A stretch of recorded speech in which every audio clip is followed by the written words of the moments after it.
this 1 mile, 3.5 furlong handicap. 5-4 to give William Buick his fourth winner of what's been a very productive afternoon. We haven't seen him since the back end of October, where he made all. That was at Nottingham. He gets in here for a mark of 83 on the back of that. Yeah, first voyage in there at 6-5, and really interesting horse. Half brother to Melrose winner, Polarisation. Stam's a half sister to Derby winner Lantara, so he's expected to stay 1.5 miles, and he won his maiden well over 10 furlongs in first time cheap pieces. He's actually entered in the John Smith's Cup, yes, and would have to be rated around 100, I think, to get in that. So he's in F83 here. Connections are clearly expecting him to improve on his current mark, and it's perhaps an indication of the regard in which he's held that he's 6-5 here. 6-5 favourite. 12-5 is second in Mutatafek for David O'Meara and Danny Tudhope, who was successful at Thirsk of 73, 82 at Pontefract. He's now up to 88. Yeah, we saw him at Thirsk now. We're following him around a bit, and he was really, really impressive that evening. And he followed that up at Pontefract off a was it £6 higher mark, and he travelled really well that day. He drifted a little bit in the market, but got the job done, and he's up another £6 here to 88. So he's going up the weights, he's going up the handicap. But I was a little bit worried about him on Monday when there was soft ground here, but I think the drying ground will help, because his improvement has come on good and faster turf, hasn't it? So I think conditions are drying out to be right up his street this afternoon. Okay, 5-2. Cinderbarn is third in for Keith Dalglish and Jamie Spencer, a mark of 13-2.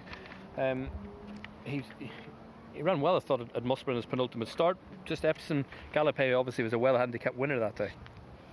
Yeah, very few horses would have beaten him that day the way he won. But Cinderbarn was obviously a hurdler for Donald McCain, and sort of reinvented as a flat performer, winning on his first couple of starts for Keith Dalglish. He went up to a mark in the low 90s after that, and has just struggled a little bit, just been held. But he's down a couple to 89 now after his Epsom defeat. So perhaps the handicap has given him a little bit of a chance, but he's going to have to improve. He's usually held up, so we'll see what happens this afternoon. He might be held up, but a lot of these, for a small field, like the first voyage made the run. Marmaduke Bay is never far off the pace. Mr. Gier likes to get on with it, so he should get a run at a good clip. Yeah, completely agree. Mr. Gier is likely to go forward. He's been disappointing in 2 starts this year, hasn't he, since being gelded. Only 9th at Newcastle and well beaten at Newmarket. He pulled really hard that day, so he's going to have to relax and settle better, and maybe forcing the issue out in front might help him do that. He's down £3 since then, and you look back to when he was second in a field and stakes, and he'd have a chance off 95, wouldn't he? But he has got questions to answer. Okay, he's 8-1. Marmaduke Bay, so he can get on with things, but he's just handicapped in around his best, £5 higher than he's ever won off. Yeah, he's won here before, but that was off a stone lower mark just over a year ago. He won at Salisbury again after that, was quite progressive this time last year. But he's only won from 6 since then, and was pretty well beaten at York last time. He was pretty well fancied that day, went off 9-1 in a 16-runner handicap, but he did disappoint a little bit. Okay, and Parish Boy, your outsider, at 33-1 for David Loughnane, and Josephine Gordon next, Jim Bulger in mid. So settle down at the start, of go behind and load up shortly. First voyage, 11-10 favourite. Off them, you want to stick with a favourite or fancy something else? I think it's one of the less appealing punting races on the card for me, just because it's quite tricky, isn't it? You've got First Voyage there, who's coming on the back of a break. We haven't seen him since October the 26th. Obviously he's bred for this trip, and with that John Smith's entry, you think that he's got plenty of improvement in him if they're thinking along those lines. So 11-10 after the absence, would you want to trust at that price? I'm not completely convinced I would.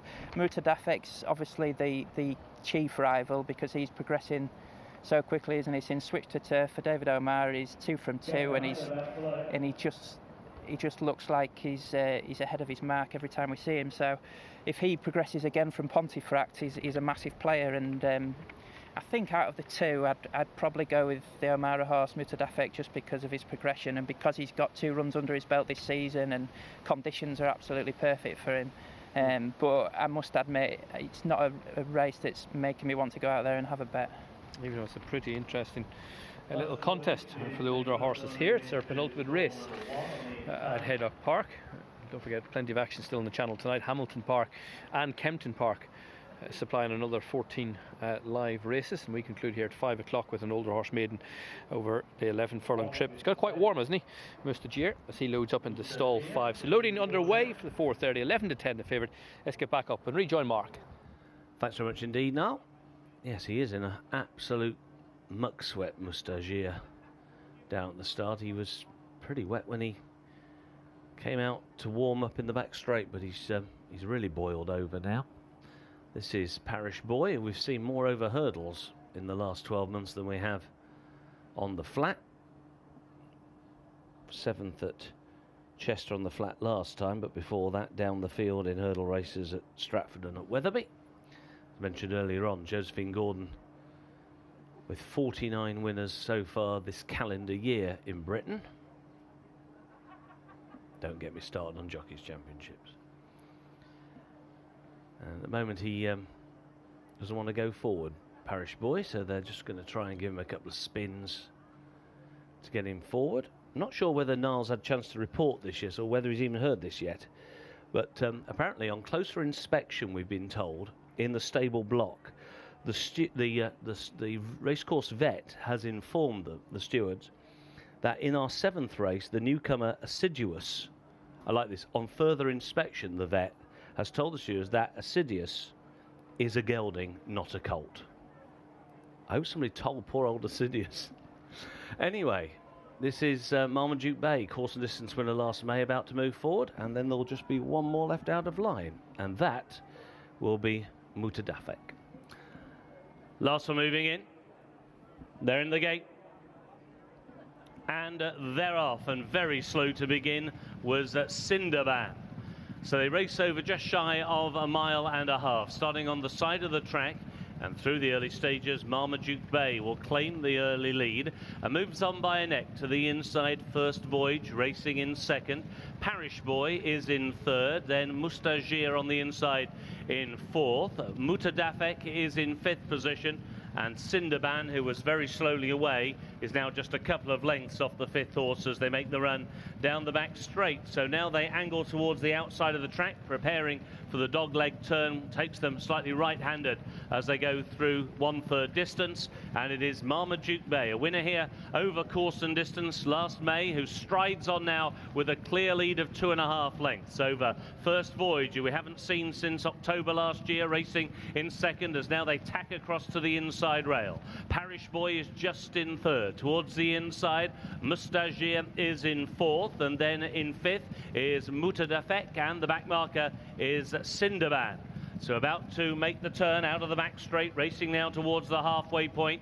They've got 3/4 of a mile ahead of them, and Marmaduke Bay and Steve Drown still hold sway. 2 in 2nd, Parish Boy and Josephine Gordon. To the inside, William Buick and First Voyage in 3rd. Clearly into 4th is Mustajeer and Dane O'Neill. In 5th place is Mutadafek and Danny Tuddup, and now making move on that one's inside is Cinderban and Jamie Spencer. In line for home, they race down towards the final half mile, and Marmaduke Bay still out in front, but now trying to be closed down by Parish Boy down the centre of the course, and between the two is First Voyage. A break now of just 2 lengths back to Cinderban, who has now taken 4th. Mustajeer is flat to the boards in 5th, and Mutadafek is still last the 6th. They're racing now down towards the final 1/4 mile, and First Voyage has come through now to eyeball the long-time leader, Marmaduke Bay. Now staying on into 3rd from a long way back is Mutadafek. Into 4th is Cinderban as they race down towards the final furlong, and Marmaduke Bay is really digging gamely against the inside rail, and he is now turned away. First Voyage